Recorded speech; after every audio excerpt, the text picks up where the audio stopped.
RCR presenta Aquí se habla libertad con Pedro Uruchurtu.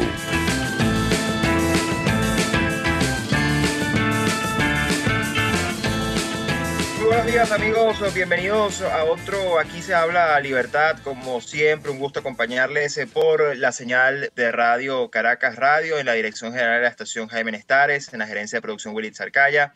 en la producción Catherine Manzano y Justo Navarro, en los controles Ian Martínez, el gran Bururú, y quien les saluda en la conducción Pedro Uruchurtu, como todas las semanas. Recuerden además que pueden estar en contacto y en sintonía con nosotros a través de todos nuestros canales, no solo a través de YouTube, nuestro canal RCR750, también a través de nuestra página web www.rcr750.com y desde luego en Twitter, Periscope con nuestra cuenta @RCR750. Como siempre, un gusto estar allí con ustedes y pueden conseguir toda nuestra programación en vivo, en diferido, todo lo que les ofrece Radio Caracas Radio 24/7. Y bien, hoy vamos a dedicar el programa a analizar la región. También en el segundo bloque vamos a hablar sobre lo que está ocurriendo en Nicaragua, que se inserta pues dentro de esta dinámica regional, que se profundiza. Además, un régimen como el de Ortega que, bueno, prácticamente ya no le importa absolutamente nada y sabe que el mundo lo está viendo y sencillamente sigue actuando como está actuando frente a un silencio inaceptable de muchísimos actores, incluyendo la Santa Sede. Eso lo vamos a hablar también más adelante. Y en esta primera parte, pues nos vamos a dedicar al análisis de la región, un poco a lo que está pasando, a la perspectiva, al contexto de lo que está ocurriendo. Pareciera que la región pues empieza a teñirse de rojo nuevamente. Hemos visto pues este año, como ya se sabía, un ciclo electoral que ha dejado un resultado para muchos preocupante, para otros que denota la supuesta llegada de una ola progresista o una izquierda rosa a la región. Vamos a ver si eso es tan así o no. Y bueno, también de cara al año 2023 y bueno, lo que resta de este 2022, donde también se esperan procesos electorales importantes. Y para hablar sobre este tema tan importante y tan necesario, nos acompaña, que ya es parte de la familia de la casa, Miguel Velarde, economista y consultor político, con quien siempre me gusta hablar sobre estos temas, porque siempre tiene un análisis muy claro, un análisis muy preciso de lo que está pasando y además desde un profundo realismo y de objetividad nos intenta hacer entender hacia dónde va todo esto. Bienvenido, Miguel, a Aquí se habla libertad, a tu casa. ¿Cómo estás, Pedro? Un saludo a ti, obviamente agradecerles por la invitación y a toda la familia de RCR. Es un gusto estar con ustedes siempre. No, a ti, gracias por la invitación, por aceptar la invitación. Y Miguel, quiero empezar un poco por esa, digamos, vamos a volar sobrevolar la región, ¿no? A 30.000 pies de altura para intentar entender qué está ocurriendo, ¿no? Veníamos de una etapa que, digamos, se puede apreciar desde el año 2015, cuando, bueno, empezaba un supuesto giro de la región hacia democracias más liberales, hacia, no sé si llamarlo un giro a la derecha, pero sí por lo menos hacia unas democracias más liberales, lo que aparentaba ser una gran derrota de la izquierda a nivel continental. Sin embargo, bueno, con el paso del tiempo hemos visto que ha habido retrocesos por múltiples factores, pero concretamente hoy estamos viendo una región que para muchos retrocede, para otros avanza, pero que al final dejó de ser azul o está dejando de ser azul para convertirse nuevamente en una región roja que nos recuerda pues los momentos de mayor fuerza de la izquierda en la región. ¿Cómo lo estás viendo esto? ¿A qué le atribuyes esta situación, a este cambio, este retorno a estos sistemas y cómo crees que va a impactar el futuro de una región tan compleja y tan desafiante como lo es América Latina? Sí, primero, aunque la estemos sobrevolando a 30.000 pies de altura, eso no nos libra de la turbulencia, ¿no? Que es ya característica de la región. Y yo me tomaría la libertad, Pedro, de retroceder incluso un poco más, no solo al 2015, porque para poder comprender este proceso, el actual, tenemos que remontarnos a principios de siglo, prácticamente, que es cuando esta primera ola roja, si vamos a catalogar de rojo la llegada al poder del socialismo del siglo XXI, del castrismo, chavismo, etcétera, se da en un contexto de boom económico de las materias primas que caracterizan a la mayoría de los países de nuestra región, petróleo, gas y otro tipo, y de un fortalecimiento en esa primera década del siglo muy claro de lo que era la matriz de izquierda, socialista, populista en la región. Después, eso se va desgastando y, como bien dices tú, a mediados de la última década, hay un cambio político en varios países importantes en la región, entre ellos Argentina, con la llegada de Macri el 2015 a la presidencia, también llega Bolsonaro en Brasil, y se dan algunos movimientos interesantes junto a Paraguay, Uruguay. Colombia todavía mantenía la tradición de tener partidos más democráticos, más de centro derecha, y ahí se dio una esperanza que confluye el 2019 en la posibilidad, quizá la más cercana a lograr la libertad, con el reconocimiento del gobierno interino a principios de ese año. Pero lamentablemente eso pasa, no se concreta nada en Venezuela principalmente. No nos olvidemos también que el 2018-2019 también se dieron movilizaciones importantes en Nicaragua, por ejemplo, que estuvieron cerca de lograr algún tipo de quiebre ahí. Pero esa posibilidad pasa, esa ola pasa, como suelen pasar las que no se terminan de aprovechar. Y ahora estamos viviendo, para responder concretamente tu pregunta sobre hoy en la región, para mí estamos viviendo un refortalecimiento de esa ola roja. A mí me cuesta mucho pensar en términos de color rosado en este tipo de proyectos, porque además casi siempre hemos terminado equivocándonos o tropezándonos con la misma piedra de decir, pensábamos que iba a ser más moderado y terminó siendo tan extremista, socialista, populista como la mayoría. Y eso pasa porque al final es un modelo que yo creo que ni a los que pretendían ser más moderados los deja ser moderados, y el ejemplo más claro actual de todo eso es el actual presidente en la Argentina, Alberto Fernández, que también llegó incluso a nivel local con esa esperanza incluso de sectores más de centro hoy de oposición, que decían nos equivocábamos, pensamos que no iba a ser el kirchnerismo tradicional, etcétera, y hemos visto que al final, no solamente a nivel local, con sus políticas internas, sino incluso a nivel de sus relaciones regionales, ha terminado siendo tan cercano a los Maduro, a los Ortegas, a Cuba, que como lo fue el kirchnerismo original. Entonces, es una realidad, y con esto termino, que esa ola de siempre roja está nuevamente ganando fuerza, pero también creo que va a ser determinante lo que ocurra este año en Brasil y el próximo año en la Argentina, porque son dos países, junto a México, si quieres, que sin duda son de los más influyentes en la región por su tamaño, por su historia, y va a depender mucho de lo que ocurra en este año en Brasil y el próximo en Argentina, para ver si es que esa balanza termina de voltearse al lado del color rojo, o logra contenerse un poco más tirado hacia el centro, con la expectativa puesta también de lo que pasa en 2024 en Estados Unidos, que no deja de ser siempre determinante a nivel del continente, ¿no? Así es. Creo que el resumen que tú has hecho retrata perfectamente lo que ha sido pues esta turbulencia en la región que claramente describes. Creo que es muy, muy preciso lo que comentas. Uno de los argumentos que se utiliza hoy, Miguel, para intentar diferenciar esta nueva ola de la izquierda tomando el poder de la región de la anterior, como si fueran distintas, ¿no? Es un esfuerzo, como siempre, además, obviamente con grandes operadores que lo hacen, ¿no? Desde la opinión pública, académicos, intelectuales, etcétera. Que dicen que, bueno, ciertamente, digamos, no dejan de ser izquierda, pero que no es una izquierda que llega al poder en las mismas condiciones que sus predecesores. Es decir, no llegan con unos commodities con precios altos, o no cuentan con esa fuente de financiamiento que evidentemente facilitó en su momento la expansión populista y el gasto público, y bueno, todas estas medidas que sabemos que terminaron convirtiéndose en control social y dependencia de la gente. Por otro lado, pareciera, dentro de esa argumentación, y aquí siendo un poco abogado del diablo en ese sentido, bueno, que dicen que ciertamente los predecesores marcaron una primera ola mucho más fuerte, mucho más contundente, mucho más radical de izquierda, que trajo desde luego hastío, que trajo violaciones a los derechos humanos, que trajo persecuciones, es decir, que fue mucho más autoritaria, y que este no será el caso, porque precisamente el costo de parecerse a aquello es muy alto, porque ya la gente aprendió a diferenciar.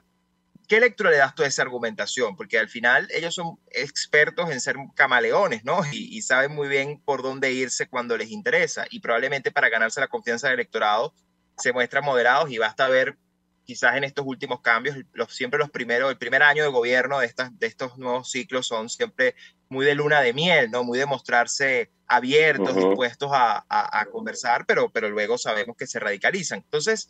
¿cómo ves tú esa argumentación, no? Porque al final es lo que uno está percibiendo bajo el mantra del progresismo, que es la nueva máscara que utilizan para aparentemente disfrazarse. Bueno, cuando existe este tipo de dudas, yo creo que es mucho más eficiente referirse hacia la historia real que hacia la esperanza futura. Yo creo que mucho de este análisis depende de esa esperanza, de lo que desearían ver algunos de estos analistas o políticos, y encuentran diferencias forzadas que al final, con el paso del tiempo, uno se da cuenta de que no lo eran tanto. Si uno se remite a la historia real, se da cuenta, por ejemplo, un gran ejemplo de eso, fue Chávez en Venezuela. O sea, Chávez efectivamente llega por vía democrática, ganando una considerable diferencia en el 98-99,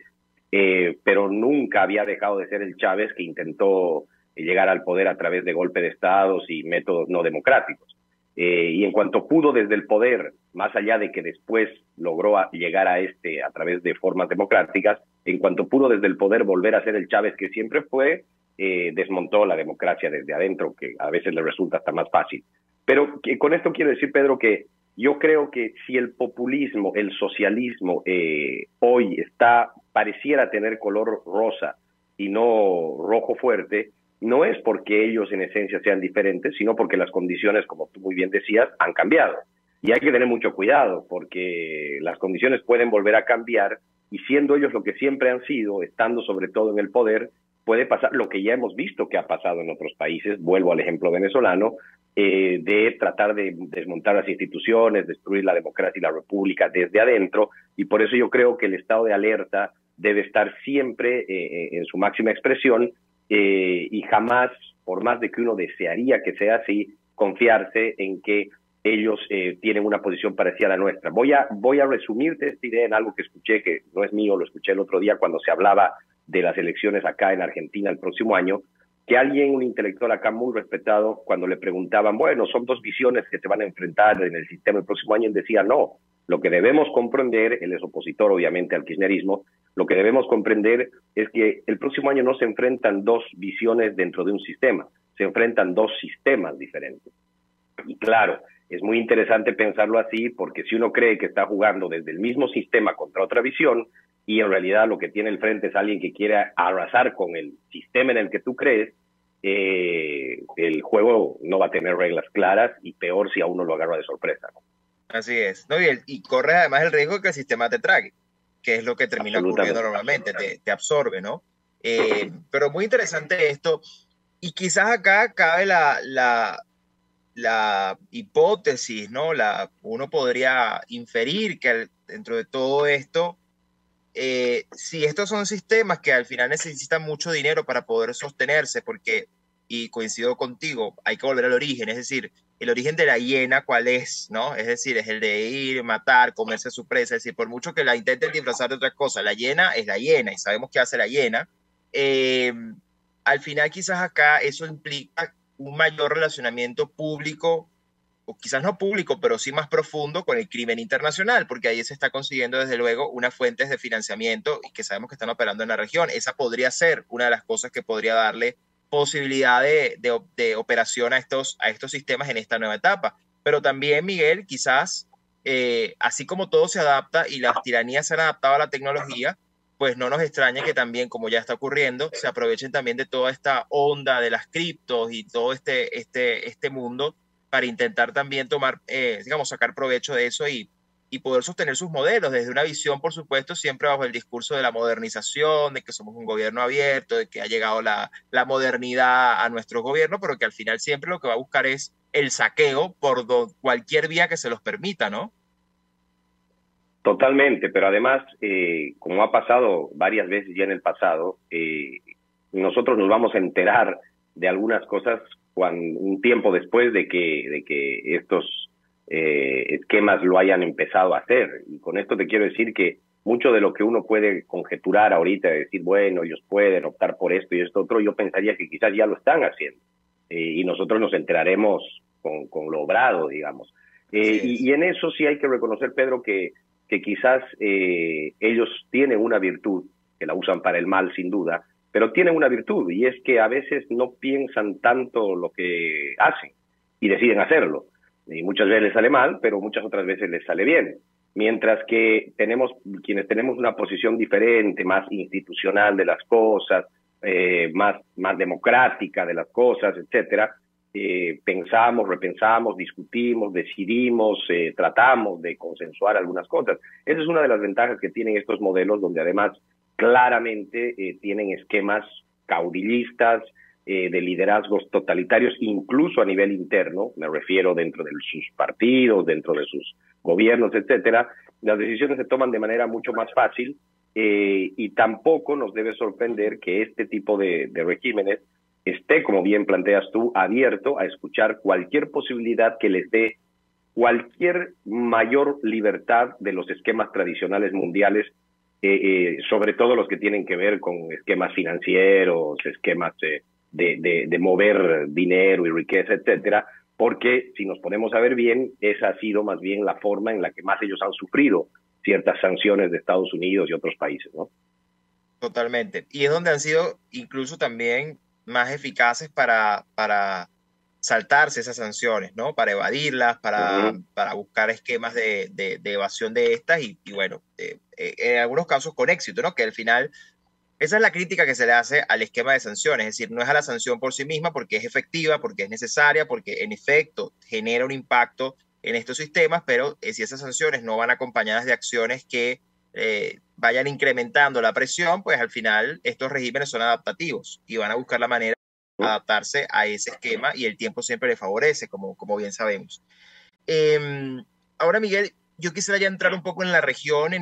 quizás en el uno a uno, ¿no? En lo que vamos viendo, sobre todo porque tenemos contextos dentro de la misma región que pareciera que contrastan, pero que al final forman parte de esta nueva ola, ¿no? El caso de Chile, que ya pronto, muy pronto, el 4 de septiembre, vota finalmente por su proyecto de constitución, si la rechazan o la aprueban. Todo apunta a que el rechazo tiene mucha probabilidad de ganar. No obstante,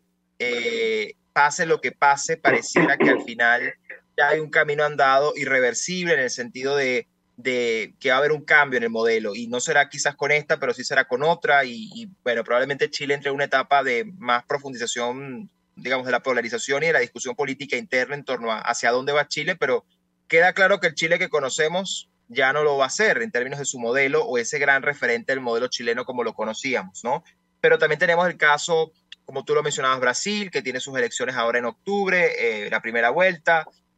Luego, pues, tenemos el caso, por supuesto, de Colombia, que ya pues, ha comenzado un proceso con la llegada de Gustavo Petro al poder y que por lo menos hoy se está dando el gran debate con respecto al, digamos, el primer gran enfrentamiento en el Congreso, que es el nombramiento del nuevo Contralor General de la República, y bueno, y así va, pues todo este proceso, ¿no? Argentina tiene elecciones presidenciales el año que viene, donde pareciera que podría haber una oportunidad para la oposición de ganar, dado al desempeño y dado que pareciera que paradójicamente el kirchnerismo no ha logrado desmantelar el aparato democrático totalmente y justamente todavía ese aparato tiene cómo defenderse junto a una sociedad que está muy, digamos, muy bien posicionada para defenderse y para obviamente imponer su voluntad. Pero bueno, eso es lo que vamos teniendo en la región, ¿no? Y un Uruguay, un Ecuador que pareciera que cada vez más rodeados, ¿no? Quizás podemos hacer ese análisis, cómo lo estás viendo país por país y qué crees que al cierre de este año, por lo menos, qué crees que cómo puede terminar la región, sobre todo en un contexto post pandemia como el que estamos viviendo. Sí, siendo muy crudos, ¿no? Con lo que vemos en cada país. Yo creo que, para comenzar por lo más cercano a Venezuela, Colombia, lamentablemente lo peor está por venir, ¿no?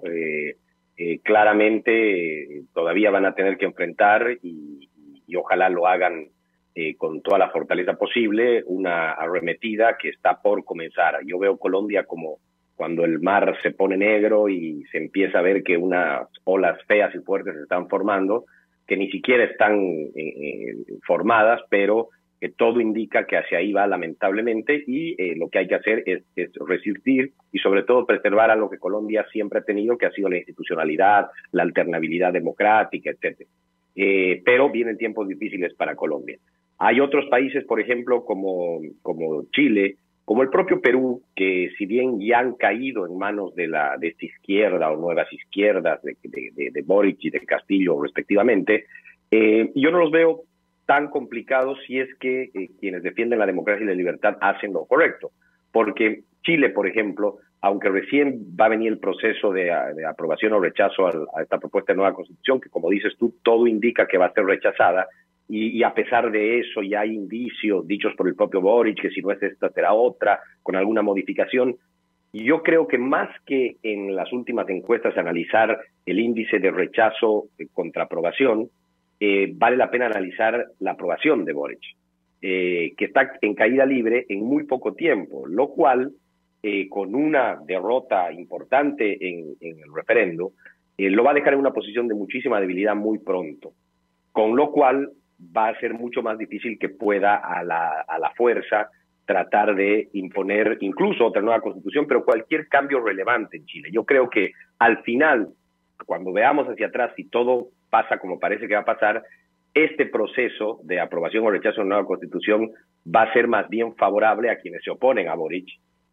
por el contexto en el que se va a dar, por el resultado que va a tener, y si se usa bien, porque no solamente va a permitir a la sociedad rechazar la propuesta de esta nueva constitución, sino también darle un golpe importante al proceso socialista en Chile. Perú tiene su propia historia, no necesita mucho de esto porque la caída es más libre todavía de Castillo, y en poco... Un escándalo distinto todos los días. O sea, literalmente en las noticias un nuevo escándalo tapa el anterior, no porque se haya solucionado ni haya llegado a una conclusión final el anterior. Y bueno, para mí el liderazgo de Boric en tiempo récord también se acabó, y lo que habrá que ver es cómo enfrenta quizás el próximo año a nivel político, porque si bien ya ha habido intentos del Congreso y de otros sectores de la sociedad de destitución, obviamente siempre constitucional, ¿no? Dentro de la Constitución peruana, yo creo que el próximo año van a venir con más fuerza y va a ser mucho más difícil para un presidente que está, como dices tú, rodeado de acusaciones, incluso hasta en su círculo familiar más íntimo y más cercano, de corrupción y etcétera. Y después hay otros lugares como Brasil y como la propia Argentina, como hablábamos hace un momento, Pedro, que enfrentan procesos electorales importantísimos tanto para esos propios países como para la región. Hay que ver qué pasa entre Lula y Bolsonaro en octubre de este año. Evidentemente todavía Lula parece tener cierta ventaja, pero yo creo que el tiempo juega a favor de Bolsonaro de acá a octubre, y juega a favor de Bolsonaro básicamente por una premisa, y es que si en efecto en nuestros países la gente vota con el bolsillo, en Brasil Bolsonaro tiene que acortar por lo menos la distancia de Lula para la primera vuelta, y puede tener una opción en la segunda vuelta, porque el bolsillo está mejorando notablemente en Brasil, y si uno lo compara de paso con los indicadores de otros países de la región, que le echan la culpa todavía a la pandemia y hasta la guerra en Ucrania, a Brasil por algún motivo, sabemos cuál es el motivo, son las políticas de economía liberal que han implementado, por algún motivo no le han hecho mella como en otras partes. Y Argentina, que es la cara opuesta, con una inflación de casi 3 dígitos este año, con niveles de pobreza de 50-60%, con el valor del peso, que es la moneda local, escurriéndose entre los dedos en comparación al dólar, el salario en caída libre también. El gobierno kirchnerista, peronista, va a enfrentar un escenario muy complicado de cara a las elecciones del próximo año, y quizás incluso inesperadamente la oposición tenga la oportunidad de volver a gobernar solo 4 años después de lo que fue el fracaso del 2019, cuando Macri pierde con Fernández, porque en ese momento la gente pensaba que esta gente, bueno, se perdió una oportunidad, en solo 4 años esta gente vuelve para quedarse otros 20, y la verdad es que lo han hecho tan mal que muy posiblemente solo 4 años después, seguramente con muchas lecciones aprendidas, la oposición pueda tener una nueva oportunidad en Argentina, lo cual también va a significar un importante dato para la región, ¿no? Importante todo esto que mencionas, sobre todo este contraste Brasil-Argentina, porque bueno, hay mucho ruido, ¿no? Y siempre, lamentablemente, sobre todo la prensa, los medios, etiquetan a la ligera, ¿no? Entonces pintan a un fantasma y pintan a una realidad que basta con ver los indicadores económicos, políticos, sociales para uno darse cuenta qué es lo que está pasando realmente, ¿no? Y en el caso de Brasil, tú bien lo mencionabas, en un contexto de crisis como la que está viviendo el mundo por todo lo que está pasando con la inflación, etcétera, el único país que ha dado resultados más bien de deflación, una cosa que resulta interesantísima, porque bueno, si en algo ha acertado fundamentalmente Bolsonaro es en tener en su equipo económico liberales de altura que bueno, han entendido toda esta línea de privatización y de apertura económica y de liberalización de la economía. Eso que creo que al final es fundamental. Eh, Miguel, ya nos quedan escasos minutos, pero no quiero dejar de preguntarte por el rol de Estados Unidos, porque por un lado, bueno, suele decirse que este tipo de fenómenos que vemos en la región, de la ola roja, el regreso, el volver a esto, pareciera que hay una cierta coincidencia en que esto ocurra cuando hay administraciones demócratas, ¿no? Y que cuando hay administraciones republicanas suele haber una línea más dura hacia América Latina o digamos los sectores de centro derecha o más afines a esas administraciones pues tienen como más fuerza. Pareciera que, digamos, eso es una de las tantas maneras de analizar la presencia o no, pero la realidad es que quizás apartando eso, hoy lo que pareciera ver es que la política de la administración actual de los Estados Unidos hacia América Latina es que no hay política. Es decir, lo que han buscado es enfriar ciertas relaciones, ciertas dinámicas, le están apostando a confiar en nuevos posibles aliados o intentarlo, como por ejemplo con Gustavo Petro, que se esperaría que intenten buscar en él un rol de interlocución con la región y en particular con los problemas que hoy enfrenta la región fundamentalmente que son Cuba, Venezuela y Nicaragua.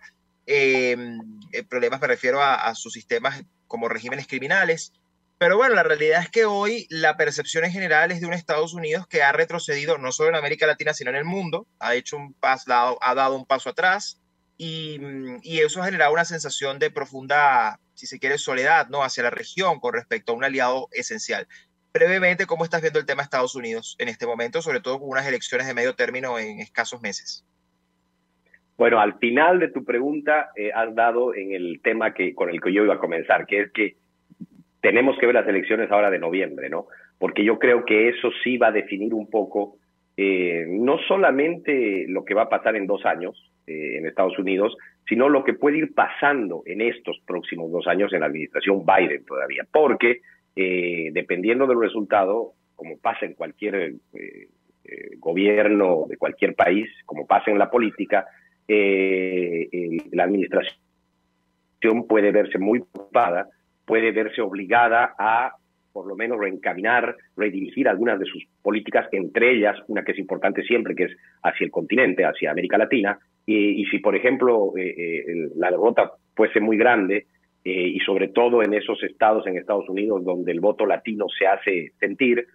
por ahí la propia administración Biden, y esto lo digo sin ánimo de tener mucha esperanza, sino como un análisis puro, se vea obligada a endurecer sus posiciones, que es lo que ese sector latino en Estados Unidos espera, hacia Cuba, Nicaragua, Venezuela y la región en general, tratando de ganar su simpatía de nuevo de cara a las elecciones presidenciales dentro de 2 años. Pero más allá de eso, yo creo que tampoco es que eso va a mover mucho el amperímetro en la región. O sea, yo lo veo quizá un poco al revés. Yo creo que es importante ver qué pasa en la región en los próximos 2 años para ver cómo esta puede acompañar al próximo gobierno de Estados Unidos, más que tratar de esperar a ver qué pasa en Estados Unidos para ver cómo se puede mover la región. Yo creo que más importante que lo que pasa en Estados Unidos en noviembre o dentro de 2 años es ver qué pasa en los próximos 2 años en nuestros países, porque eso sí puede definir un poco más el destino de nuestro continente. Excelente. Bueno, Miguel, siempre nos quedan temas en el tintero, pero no será como, por supuesto, como siempre te digo, no es la última vez que vamos a conversar. Gracias siempre por tu tiempo, tu discusión y tu claridad en tu análisis. Y bueno, muy atentos a todo esto que mencionas. Mucho que hacer y mucho por por seguir mostrando y visibilizando, pero lo cierto es que no es momento de quedarse de brazos cruzados, definitivamente. Así que gracias por acompañarnos y esta es tu casa siempre. Gracias a ti, Pedro, a ustedes siempre por tenerme en cuenta y es un placer compartir con ustedes. Un abrazo grande. Gracias a ti, gracias a ti. Bien, amigos, conversábamos con Miguel Velarde, economista y consultor político, y con esto vamos a una pausa y ya regresamos con más de Aquí se habla libertad. Usted escucha Aquí se habla libertad con Pedro Urruchurtu. Síganos en Twitter en @RCR750, la radio que se ve.